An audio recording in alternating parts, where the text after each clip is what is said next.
저희는 계속해서 누가복음에 기록된 예수님의 기도에 대해서 살펴보고 있습니다. 오늘은 밤이 새도록 하나님께 기도하시고 라는 제목으로 함께 말씀 나누도록 하겠습니다. 지난 시간에는 예수님께서 가장 인기가 좋으셨을 때 많은 사람들이 예수님을 찾아왔을 때에도 예수님께서는 하나님과의 교제, 기도의 시간을 갖는 것을 중요하게 생각하시므로 습관적으로 한적한 곳으로 나아가서 하나님 앞에 기도로 나아갔다라는 말씀을 전해드렸습니다.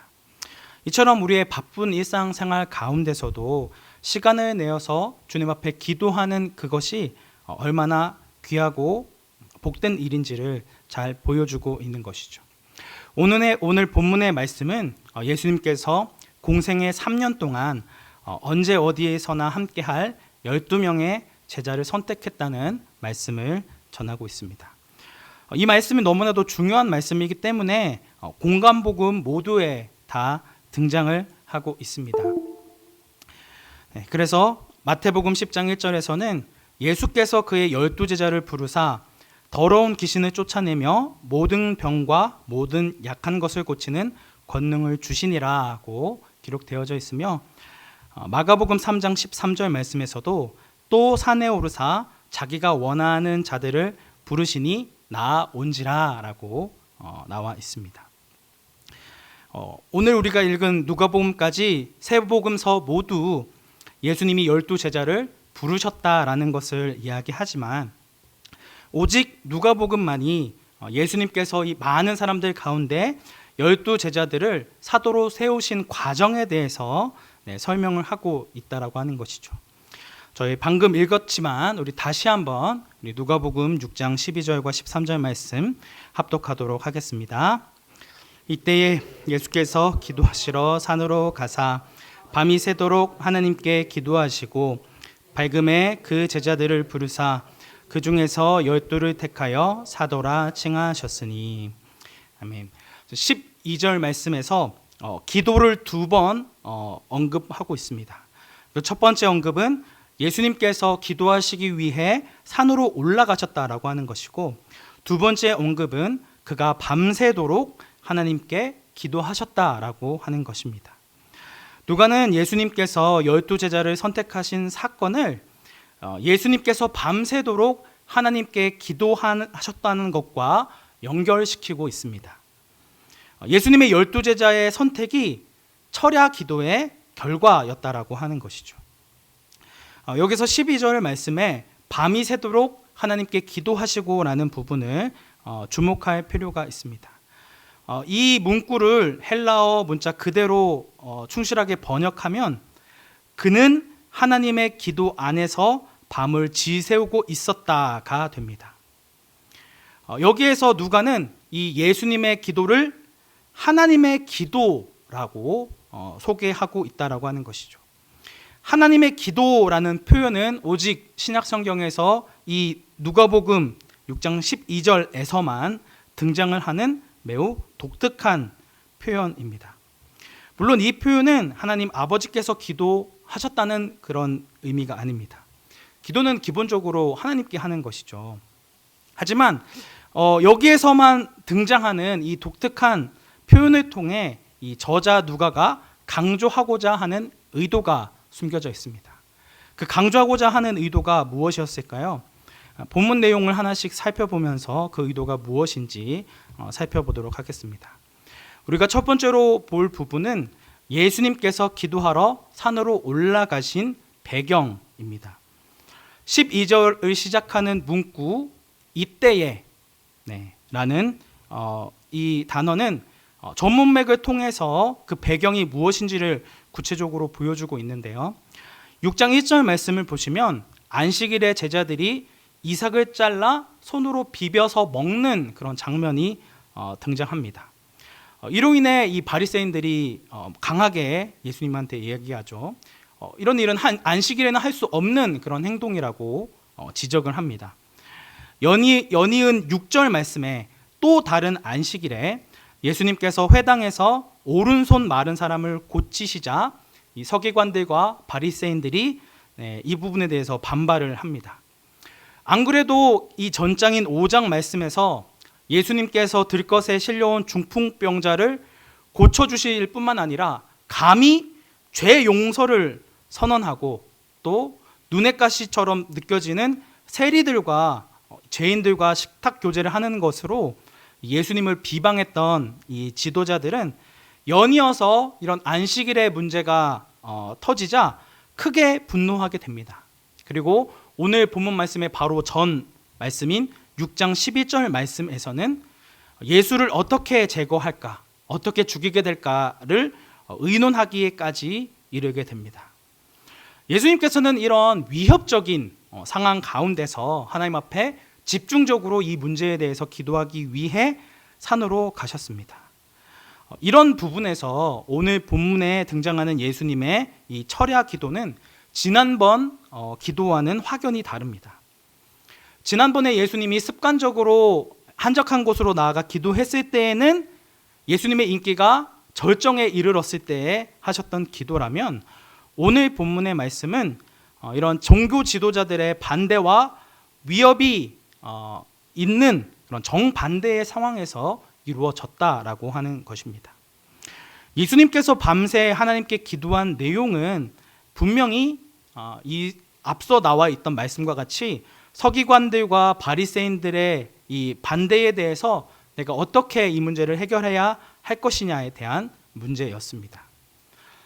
그러나 예수님의 기도가 계속해서 진행되어지면서 그 기도의 내용과 방향이 예수님께서 의도하지 않았던 방향으로 흘러가게 됩니다. 앞서 언급드렸듯이 처음에는 이 종교 지도자들에 대해서 어떻게 반응을 할 것인가에 대한 문제로 기도를 하셨죠. 애초에 12 제자들을 세우기 위한 목적이 아니었습니다. 하지만 이 기도 가운데 하나님 아버지께서 이 예수님의 기도에 주권적으로 간섭하셔서 그 기도의 내용을 바꾸신 것입니다. 앞으로 세워질 12 제자를 위해 그들을 선택하는 문제로 그 기도의 내용을 바뀌게 하신 것이죠. 이것이 바로 앞서 설명드렸던 예수님께서 하신 하나님의 기도입니다. 처음에는 자신이 처한 문제로부터 시작한 이 예수님의 기도가 어느 순간부터 하나님께서 친히 주신 기도 제목으로 변경되어진 것입니다. 예수님께서는 자신이 원하는 대로 기도하시지 않으시고 하나님 아버지를 붙들고 아버지께 사로잡혀 밤새 기도했을 때 그 기도의 내용이 바뀌게 되었다라고 하는 것이죠. 그렇다면 예수님께서는 산에서 얼마나 오랫동안 기도를 하셨을까요? 예수님이 기도하러 산에 올라간 시간은 초저녁이었을 것입니다. 그리고 저희가 읽지는 않았지만 13절에 밝음에 라는 이 뜻은 낮이 되었을 때라는 뜻입니다. 이미 해가 떴다라는 것을 의미하고 있죠. 여기에서의 이 밝음에는 12절에 밤을 지새우다, 밤이 새도록이라는 이 단어와 대조가 되어집니다. 이 상반된 두 단어를 통해 예수님의 기도가 오랫동안 지속되었다라는 것을 알 수 있습니다. 예수님의 기도는 초저녁에 시작하여서 다음날 해가 떠 있을 때까지 계속해서 반복되어지는 그런 기도였다라고 하는 것이죠. 그만큼 예수님의 철야 기도는 집중적이었다라고 하는 것이죠. 예수님께서 오랜 시간 동안 집중적으로 기도하실 수 있었던 것은 이 기도가 자신의 뜻을 관철시키기 위한 기도가 아니라 하나님께서 이끄시는 기도, 즉 오늘 이 헬라어 원문의 뜻으로 보면 하나님의 기도를 하셨기 때문입니다. 결국 누가가 하나님의 기도라고 의도적으로 표현한 목적은 예수님께서 자신의 기도 제목을 자기 중심적인 기도의 제목으로 나아간 것이 아니라 하나님 아버지께 완전히 사로잡힌 기도를 하셨다는 것을 보여주기 위함이었습니다. 내가 원하고 바라는 그 기도 목록으로 가득한 기도를 밤새도록 하신 것이 아니라 하나님께서 개입하시고 이끄시는 그 기도로 기도의 내용이 바뀌어졌다라는 것을 분명하게 강조하기 위해 하나님의 기도라는 이 문구를 사용한 것이죠. 끝까지 자신이 가지고 나온 기도 제목을 고수하지 않고 자연스럽게 하나님께서 인도하여 주신 그 마음의 뜻대로 이것에 순종함으로 하나님 앞에 기도하셨다는 것입니다. 이처럼 우리가 하나님 앞에 기도하는 도중에 하나님께서 우리의 잘못된 생각과 마음을 돌이켜서 하나님의 뜻과 하나님의 원함대로 우리의 기도를 바꿔가시는 그런 놀라운 은혜를 허락하실 때가 있다라고 하는 것입니다. 성도님도 이러한 경험이 있으시죠? 사랑하는 성도 여러분, 오늘 우리의 기도는 어디에 초점을 두고 하는 기도입니까? 내 자신의 뜻과 내 의지로 가득한 자기중심적인 기도입니까? 아니면 온전히 하나님의 나라와 그의 뜻을 구하는 하나님 중심적인 기도입니까? 우리는 예수님께서 하신 이 하나님의 기도에 비추어 우리의 기도가 하나님을 우리의 기도를 들어줄 하나의 도구로 혹은 들러리로 세우고 있는 것은 아닌지 돌아보아야 합니다. 이미 기도하기도 전에 내가 하고자 하는 기도를 분명하게 결정한 채로 형식적으로 하나님의 결제 도장을 받기 위해 기도의 무릎을 꿇고 있는 것은 아닌가 정직하게 질문해야 한다는 것이죠. 만일 그렇다면 우리의 정욕과 욕심으로 가득한 자기중심적인 기도를 하나님이 원하시고 기뻐하시는 하나님 중심의 기도로 변경할 수 있도록 의지적으로 구해야 합니다. 나의 기도가 하나님의 기도로 바뀌기 위해 성령의 인도하심과 은혜를 구해야 한다는 것이죠. 나를 향한 하나님의 뜻이 무엇인지를 구하고 찾고자 하는 의지 없는 기도는 겸손의 탈을 쓴 교만과 외식에 불과할 뿐이며 아름답게 포장한 흉한 정욕과 욕심에 지나지 않습니다. 오늘 우리의 기도는 어떠합니까? 나로 가득했던 자기 중심적인 기도를 내려놓고 온전히 예수님께서 하셨던 하나님의 기도로 돌아가야 합니다. 우리의 기도로 시작하여 우리의 기도로 끝나는 초보적인 기도의 단계에서 성령 하나님의 주권적인 간섭과 인도를 구하며 하나님의 기도로 바뀌어져 나가시는 강북 우리교회 성도님들이 되시기를 주님의 이름으로 축복합니다. 앞서 말씀드렸듯이 처음 예수님께서 하나님께 기도하러 나왔을 때에는 자기에게 처한 문제로 하나님 앞에 나왔습니다. 하지만 하나님께서 예수님의 기도를 바꾸어서 12제자를 선택하는 기도를 하도록 생각과 마음을 바꾸셨습니다. 그리고 예수님께서는 이를 위해 밤새도록 기도하셨습니다. 왜 예수님께서는 이 문제를 위해 밤이 새도록 기도하셔야 했을까요? 그것은 제자를 선택하는 것이 너무나도 중요한 문제이기 때문입니다. 우리는 제자라는 단어를 너무나도 쉽게 사용하지만 이 성경이 쓰여질 당시의 제자는 스승이 하는 말을 그대로 암기하고 스승이 살아갔던 삶을 그대로 살아가는 사람들을 의미했습니다. 단순히 예수님과 3년 동안 동거동락하는 동료 혹은 동행자를 뽑는 것이 아니라 예수님이 앞으로 걸어 나가셔야 할 그 십자가의 길을 함께 걸어가야 할 제자, 하나님께로부터 부름받은 사도를 뽑는 너무나도 중요한 문제였기 때문에 예수님께서는 밤이 새도록 하나님 앞에 기도하셨던 것입니다. 예수님께서는 누가복음 9장 23절 말씀에서 많은 무리들을 향하여 아무든지 나를 따라오려거든 자기를 부인하고 날마다 제 십자가를 지고 나를 따를 것이니라고 말씀하셨습니다. 예수님께서는 자기 자신의 정욕과 탐심에 따라 자신이 주인된 삶을 살아가는 자가 아니라 하나님의 뜻에 온전히 순종하여 예수님의 말씀 그대로 따라 살아갈, 자기를 부인하고 온전히 예수님을 주인 삼아 살아가는 12명의 제자를 선택하시기 위해 밤을 새서 기도하신 것이죠. 누가복음을 비롯하여 예수님의 기도에 대한 말씀들이 사복음서에 많이 있지만 밤새도록 기도하셨다라는 말씀은 오늘 본문을 포함하여 딱 한 군데 더 등장합니다. 네, 그 밤새도록 기도하셨던 곳이 바로 어디시죠? 네, 예수님이 군인들에게 잡히시기 전 감난산에서였습니다. 네, 누가복음 22장 42절부터 44절까지의 말씀인데요. 이르시되 아버지여 만일 아버지의 뜻이거든 이 잔을 내게서 옮기시옵소서. 그러나 내 원대로 마시옵고 아버지의 원대로 되기를 원하나이다 하시니 천사가 하늘로부터 예수께 나타나 힘을 더하더라.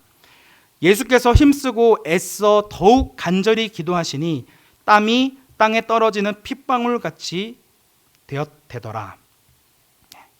오늘 본문에서는 그 밤새 기도했다는 내용은 등장하지 않지만 이제 유다가 군인들을 이끌고 예수님까지 나오기 전 그때를 이제 새벽녘으로 우리가 해석을 합니다. 그래서 밤 늦게까지 성찬식을 하시고 그 초저녁부터 새벽녘에 이르기까지 예수님께서 기도하셨던 그 내용이 무엇입니까? 네. 우리가 앞서 오늘 살펴보았던 것처럼 아버지의 뜻을 구하는 기도였습니다. 그래서 내 원대로 마시옵고 아버지의 원대로 되기를 원하나이다 라는 그런 기도로 간절하게 힘쓰고 애써 기도하신 것이죠. 오늘 본문에서는 예수님께서 어떠한 태도로 어떠한 마음가짐으로 기도하셨는지에 대해서는 나와 있지 않지만 이때 예수님께서 십자가의 죽음을 앞두시고 간절히 기도하셨던 그 때와 같이 이 12명의 제자들을 선택하시는 일 역시 너무나도 간절하고 중대한 문제였기 때문에 밤새도록 해가 뜨도록 기도하셨다는 것을 이야기하고 있습니다. 그래서 이 13절의 밝음에라는 이 표현은 예수님의 철야 기도가 끝났다는 것을 보여줌과 동시에 너무나도 중요하게 이 철야 기도를 한 결과로 12명의 제자들이 사도로 택함 받았다라는 것들을 분명히 강조하고 있습니다. 이 표현은 예수님의 기도가 낮이 되자 끝나는 것이 아니라 하나님께서 12명의 제자를 선택하는 데에 있어서 모든 응답을 주셨기 때문에 예수님의 기도가 끝났다라는 것을 암시하기도 합니다. 만일 낮이 되었어도 하나님께서 이 문제에 대해서 응답을 주시지 않았더라면 아마 예수님의 기도는 더 오래 진행되었을 것입니다. 하나님 아버지께서 인도하시는 이 하나님의 기도를 하는 동안에 예수님은 몇 명의 제자를 택해야 할지, 또 누구를 택해야 할지, 어떤 목적을 가지고 택해야 할지를 깨닫고 또 확인했을 것입니다. 이런 과정을 통해서 하나님께서는 12명의 제자를 세우셨습니다. 앞서 우리가 마태복음과 마가복음의 병행 기록을 살펴보았듯이 이 본문에서는 너무나도 쉽게 12명의 제자들을 선택하고 세우신 것처럼 보이지만 누가복음의 기록을 통해서 예수님께서 이 선택을 도달하시기까지 얼마나 깊이 하나님의 기도에 몰두하고 집중하셨는지를 분명하게 강조하고 있다라고 하는 것입니다. 예수님의 기도는 집중적이고 끈기 있는 기도였습니다. 하나님께서 응답하실 때까지 인내하며 기도하셨다는 것이죠. 이와 같이 예수님의 이러한 기도는 포기하지 않고 하나님 앞에 기도하는 것이 얼마나 중요한 것인지를 또한 보여주는 본보기의 기도이기도 합니다. 예수님의 12제자를 선택한 이 일은 결국 하나님의 주권적인 인도를 따른 것이기 때문에 하나님의 선택이라 할 수 있었습니다. 이렇게 하나님께서 밤새 기도할 만큼 중요하게 여기고 하나님께서 택하신 사람들은 우리가 생각하기에 엄청나게 대단한 사람들이었을까요? 네, 그렇지 않습니다. 무엇이든지 먼저 나서지 않으면 견디지 못하는 베드로, 계산에 빠른 빌립, 얌전하고 묵상적인 요한, 의심이 많은 도마, 부자였던 세리 마태, 그리고 제 힘으로 모든 것을 해결하고자 했던 열심당원 시몬 등 예수님께서 택하시고 하나님께서 택하신 이 12명의 제자들은 대단한 사람들이 아니고 평범한 사람들이었고, 어떤 측면에서 보면 다양한 배경과 성품을 가진 제각각의 사람들이었습니다. 하지만 하나님께서는 이런 평범한 사람들을 택하셔서 세상 가운데 예수 그리스도의 복음을 담대히 증거하는 사도들로 변화시켜 나가십니다. 오늘 예수님의 부르심을 받은 우리 그리스도인 역시 세상적으로 봐서 대단할 것이 없는 그런 평범한 사람들이지만 우리가 가야 할 길은 너무나도 분명합니다. 우리가 예수님의 제자라면 예수님이 가신 그 길을 동일하게 따라가야 하는 자들, 예수님이 걸어 나가신 십자가의 길을 따라 자신의 모든 것을 내어주심과 같이 우리 역시 우리의 이웃들을 사랑하고 섬기고 그들의 필요를 채워주기 위해 우리의 모든 것을 내어주는 그런 사랑의 삶, 섬김의 삶을 살아가야 하는 존재들이라는 것입니다. 우리는 이 땅 가운데서 무엇을 먹고 무엇을 마시며 무엇을 입을까 고민하며 살아가는 이방인들이 아니라 어떠한 상황과 환경 가운데서도 하나님의 뜻을 따라 순종하는 하나님의 백성이며 스승이신 예수님의 말씀과 삶을 그대로 따라 살아가야 할 제자들입니다. 하나님의 택하심을 받은 자로서 세상과 구별된 삶을 살아가야 한다는 것이죠. 하지만 이 세상의 악한 문화와 정신은, 그리고 삶의 방식은 예수님이 가신 그 십자가의 길, 이 예수님의 뜻과 가르침에 정반대로 행동합니다. 그렇기 때문에 우리는 이 땅 가운데서 세상을 따르지 않고 맞서며 오히려 주님의 뜻에 따라 살아가는 삶을 살아가야 한다는 것이죠. 사도 요한은 요한일서 2장 15절부터 17절까지의 말씀에서 우리는 이 세상이나 이 세상의 것들을 사랑하지 말아야 한다는 것들을 강조하고 있는데요. 우리 15절부터 17절까지 말씀 함께 합독하도록 하겠습니다. 이 세상이나 세상에 있는 것들을 사랑하지 말라. 누구든지 세상을 사랑하면 아버지의 사랑이 그 안에 있지 아니하니, 이는 세상에 있는 모든 것이 육신의 정욕과 안목의 정욕과 이생의 자랑이니 다 아버지께로부터 온 것이 아니요 세상으로부터 온 것이라. 이 세상도 그 정욕도 지나가되 오직 하나님의 뜻을 행하는 자는 영원히 거하느니라. 아멘. 사랑하는 성도 여러분, 우리는 이 세상을 사랑하고 육신과 안목의 정욕을 쫓고 남들에게 자신의 능력과 자신의 뛰어남을 자랑하고 드러내기 위해 부름을 받은 존재가 아니라 오직 하나님의 뜻을 행하기 위해 많은 사람들에게 예수 그리스도의 사랑을 전하고 증거하고 그 섬기는 삶을 살아가기 위해 부름받은 존재들입니다. 끊임없이 우리 안에 불일듯 일어나는 이 육체의 정욕과 안목의 정욕, 이생의 자랑을 내려놓고 온전히 하나님의 뜻에 따라 살아갈 수 있는 유일한 방법은 기도밖에 없다는 것입니다. 자기의 생각으로 가득하고 자기 뜻대로 행하기를 소원하는 우리가 어떻게 이러한 삶을 살 수 있겠습니까? 오직 기도를 통해서입니다. 오늘 본문의 말씀과 같이 어떻게 하면 자기중심적인 기도가 하나님의 뜻을 구하는 하나님의 기도로 바뀌어지게 될까요? 먼저 기도하는 것이 전제되어야 합니다. 기도함으로 주님 앞에 나아가야 한다는 것이죠. 내가 하나님 앞에 나아가지 않으면서, 기도하지 않으면서 자연스럽게 하나님께서 내 잘못된 생각과 욕심을 바꿔주기를 바란다는 것은 사실 있을 수 없는 일입니다. 하나님 앞에 기도해야 할 때에야 비로소 하나님께서는 우리의 마음 가운데 이러한 일들을 행하시고 우리의 정욕과 탐심으로 가득한 우리의 마음을 하나님 중심적인 기도로, 그런 마음으로 바꾸어 나아가신다라고 하는 것이죠. 하나님보다 높아졌던 우리의 우상과 욕심이 이러한 기도를 통해서만이 깨어질 수 있다라고 하는 것입니다.